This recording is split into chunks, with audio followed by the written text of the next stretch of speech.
Bonjour à toutes et à tous, bienvenue dans Libre Ensemble. Ravi de vous accueillir pour ce nouveau rendez-vous de la laïcité. On vous reçoit au Parlement européen. Et oui, aujourd'hui, on reçoit Raphaël Glucksmann. Enfin plutôt, c'est Raphaël Glucksmann qui nous reçoit. Bienvenue à vous. Merci beaucoup, vous êtes ici chez vous et nous ne sommes que vos invités finalement, Raphaël, puisque vous êtes député ici au Parlement européen. On vous avait rencontré en 2021 pour votre précédent essai, Lettre à une génération qui pourra tout changer. On était loin de se douter que quelques années, même à peine 2 ans plus tard, on est à cette jeunesse en tout cas et à gérer une guerre ici en Europe. Votre nouvel essai s'appelle La Grande Confrontation. Comment Poutine fait la guerre à nos démocraties aujourd'hui. Raphaël Glucksmann, Poutine face à nos démocraties, c'est quoi aujourd'hui? C'est un ennemi systémique.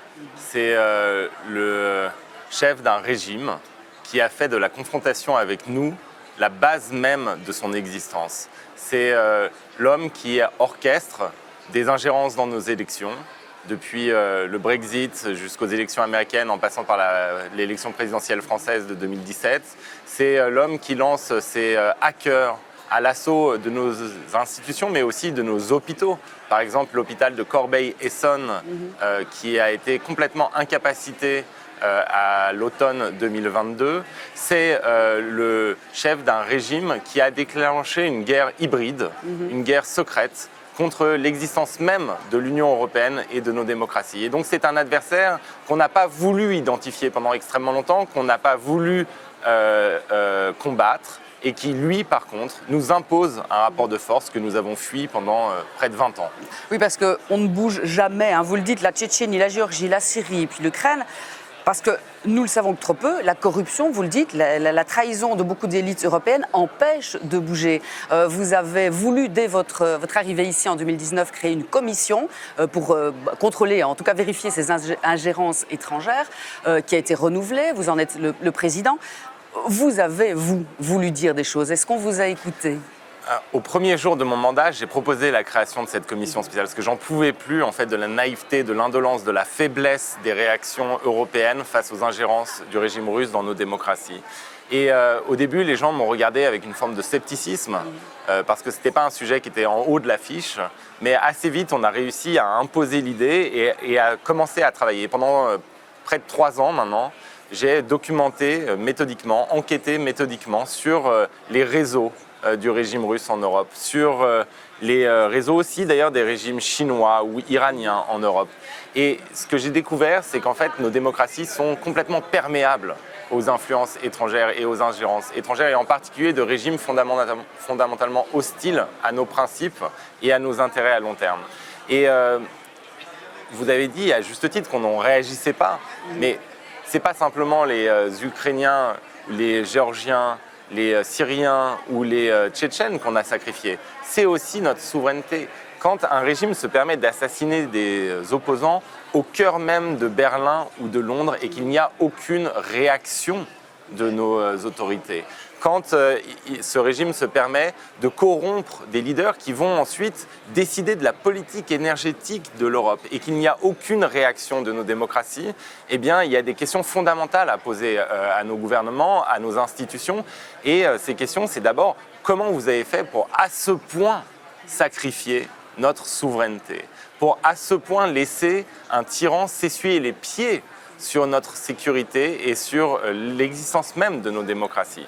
Et ça, c'est ce que j'essaye de montrer dans le livre, c'est l'ampleur des réseaux de corruption et aussi l'ampleur d'une forme de légèreté qui habite nos dirigeants quand il s'agit des intérêts fondamentaux de nos nations et du projet européen.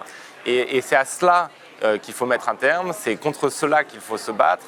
Il faut enfin prendre au sérieux les menaces qui pèsent sur nos démocraties. Alors on le sait aujourd'hui, évidemment, dans la presse, on en a beaucoup parlé, le Qatargate a été un petit peu beaucoup plus médiatisé qu'effectivement toutes les corruptions précédentes. Mais vous faites remonter tout cela bien plus loin avec un Matthias Warning. Qui est ce Matthias Warning dont il faut se méfier? Au cours de nos enquêtes, on a rencontré des figures connues, comme celle de Gerhard Schröder, celle de François Fillon, et des figures moins connues. Et Matthias Warning, j'ai été stupéfait parce que je ne le connaissais pas, et son nom est réapparu à plein d'endroits dans nos travaux. Et Matthias Warning, c'est quelqu'un d'extrêmement discret, qui était un agent de la Stasi, la police politique est-allemande, qui espionnait pour le compte du régime communiste, les grandes boîtes ouest-allemandes. Des grandes boîtes comme Krupp, Thyssen ou la Dresdner Bank. Et à la chute du mur de Berlin, il ne va pas entrer en dépression parce que le régime communiste s'est effondré, il va directement se mettre au service de ces grandes boîtes, et en particulier de la Dresdner Bank allemande. Et il va gérer, si vous voulez, les investissements européens en Russie, en particulier à Saint-Pétersbourg dans les années 90. Et c'est là où il devient extrêmement proche, mais familier, à tu et à toi, avec Vladimir Poutine, qui à l'époque est à la mairie de Saint-Pétersbourg.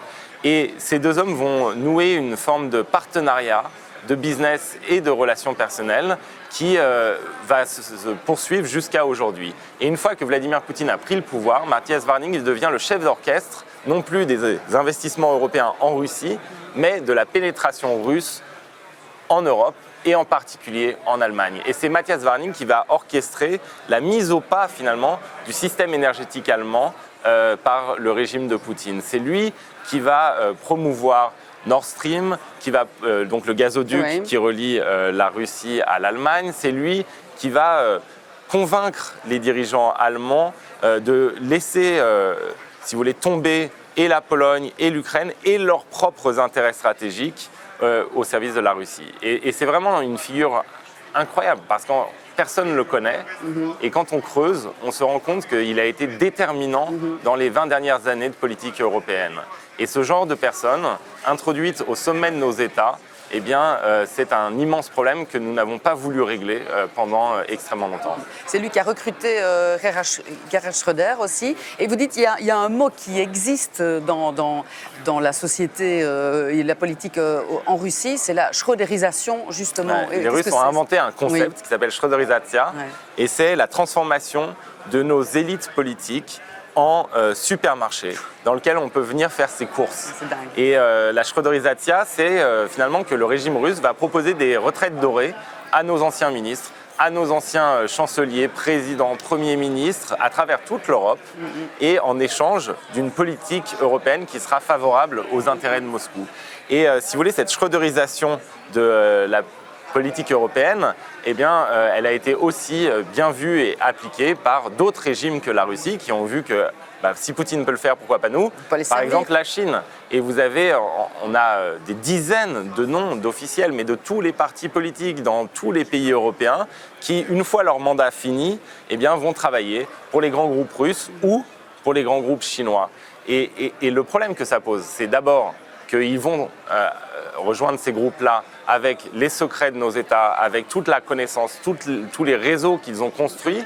Et ensuite, un problème encore pire, si vous voulez, encore plus profond, c'est que les décisions politiques qu'ils prennent quand ils sont en poste, quand ils nous représentent, quand ils nous dirigent, eh bien, ces décisions politiques, qui nous garantit qu'elles ne sont pas influencées par la perspective d'aller travailler ensuite pour le régime russe et le régime chinois. Quand M. Schröder, chancelier allemand, décide de passer au tout gaz et de se lier et de lier l'Allemagne de manière permanente à la Russie et à son système énergétique, eh bien, il engage l'Allemagne et l'ensemble de l'Europe. Et le fait que dans les semaines qui suivent la fin de son mandat de chancelier, il aille travailler pour ceux qui sont les principaux bénéficiaires des décisions qu'il a prises quand il était chancelier, c'est-à-dire Gazprom et le système russe, eh bien, ça pose une question fondamentale à nos démocraties. Et ce qui m'étonne, c'est qu'en fait, en Allemagne, par exemple, quand ce scandale a éclaté, il n'y a rien eu, il ne s'est rien passé, dans la presse, il n'y a pas eu de commission d'enquête du Bundestag. Comment se fait-il, Raphaël Glucksmann, comment se fait-il qu'on en arrive à ce point ?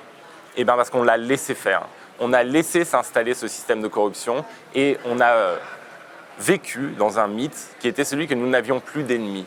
Qu'au fond, désormais, la seule chose qui était importante, c'était le commerce. Que finalement, eh bien oui, qu'il aille travailler pour Gazprom ou pour une entreprise de pêche en Norvège, c'est la même chose. Non, c'est pas la même chose. Éthiquement, c'est pas la même chose. C'est pas la même chose. Éthiquement, c'est pas la même chose. Stratégiquement, c'est pas la même chose. Politiquement, c'est pas la même chose parce qu'en fait, on a des adversaires. Et il va falloir qu'on se réveille un tout petit peu. On a des adversaires. On a des régimes qui, eh bien, nous considèrent comme leurs ennemis. Leurs ennemis idéologiques, leurs ennemis politiques, leurs ennemis stratégiques. Et nous ne voulons pas le voir. Quand nous reproduisons aujourd'hui, avec la Chine de Xi Jinping, les mêmes erreurs que nous avons commises avec la Russie de Vladimir Poutine.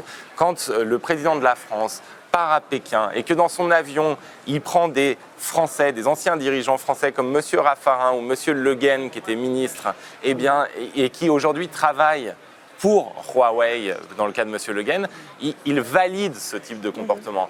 Et je trouve qu'il y est aujourd'hui fondamental de rappeler que nos dirigeants doivent un minimum de loyauté à nos pays, à nos nations, à nos cités, à ces cités qui les ont nourris, qui les ont élevés, qui ont fait qu'ils sont devenus des gens importants. Eh bien, ce minimum de loyauté, il n'existe pas et donc il va falloir le rappeler. C'est pour ça qu'au sein de la commission spéciale sur les ingérences étrangères, on milite pour qu'il y ait des règles, pour qu'on impose Vous enfin en proposez, des règles. d'ailleurs. Bien sûr, il faudra le temps qu'elle puisse s'appliquer. Mais il faut qu'on régule tout la ça. volonté est là, il faut que ce soit impossible.